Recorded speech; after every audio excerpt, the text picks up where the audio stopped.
Hello बच्चों, let's read the question. The question says a radioactive sample at any instant has its disintegration rate 5000 disintegration per minute.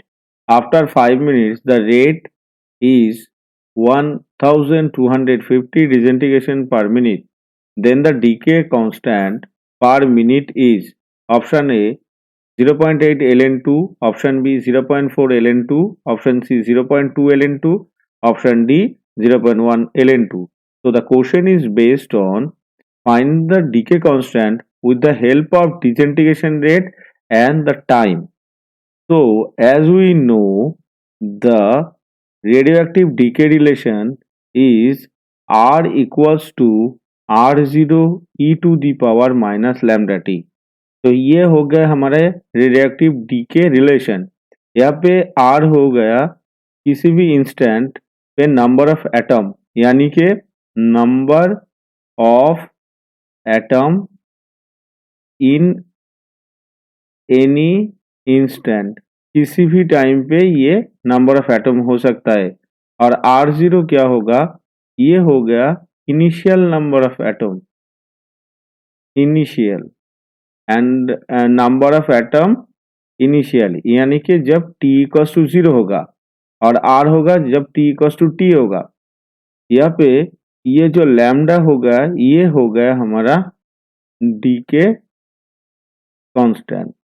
अभी according to the condition हम क्या लिख सकते हैं, यहाँ पे हम लिख सकते हैं minus lambda T equals to L N R by R zero, ये हम लिख सकते हैं। तो ये इसमें जो गिवन डेटा है वो कितना है, यहाँ पे given data r equals to है 5000 और r0 इक्वल्स टू कितना है, r0 इक्वल्स टू है 151250। ये हो गया हमारा r0 का वैल्यू। और t का जो वैल्यू है वो t का वैल्यू कितना है, यहाँ पे t का वैल्यू यानी टाइम का वैल्यू है 5 मिनट। तो अगर हम इस इक्वेशन में ये सारे डेटा को इंसर्ट कर दे तो क्या होगा, तो लैम्डा इक्वल्स टू हमारा आ जाएगा एल एन 5000 बाई 1250, और नीचे कितना होगा, नीचे टाइम के लिए हो जाएगा 5। तो ये हो गया हमारा डीके कांस्टेंट का जो रिलेशन है वो। अगर इसका हम मॉड वैल्यू कैलकुलेशन करेंगे तो ये पॉजिटिव में ही कैलकुलेशन होके आएगा, क्योंकि आंसर में कहीं भी नेगेटिव नहीं है। सो हमारा मॉड वैल्यू का यह कैलकुलेशन करना है।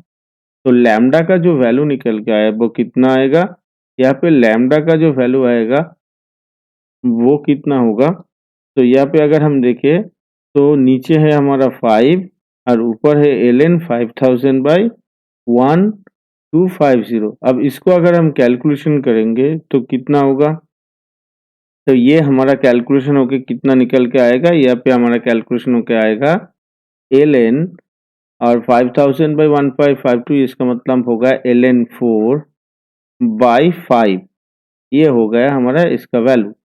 अब एल एन 4 को हम क्या लिख सकते हैं, एल एन 4 को हम लिख सकते हैं L N two the square by 5, ये लिख सकते हैं। तो ये हो गया हमारा 2 बाई 5 एल एन 2, यानी कि 0.4 इंटू एल एन 2।